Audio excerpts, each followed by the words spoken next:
नगराध्यक्ष केसरी वडोदकरांचा एक भव्य आणि दिव्य मैदान, या मैदानातला फायनलचा फेरा पडतोय।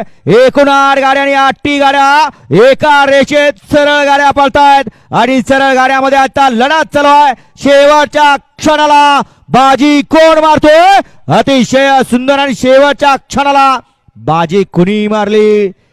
पड्याला होता दोन्ही खांदे पब्लिकचा बेतात बादशाह MM नानांचा राजा आणि राजा सोबत होता चिक्कू डॉन आणि आड्याला होता व्हाईट गोल्ड चिक्कू आणि त्याच्या सोबत राजा।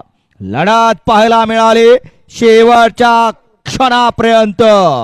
कोण झाला 1 नंबरचा मानकरी? सगळ्यांच्या नजरा आता स्क्रीनच्या गाडीकडे लागल्या। दोन्ही साइडनं या ठिकाणी कॅमेराचा आधार घेतला जातो आणि या मैदानाचं वैशिष्ट्य दोघात लढत झाली ती दोन्हीही चिक्या राजावादी होते।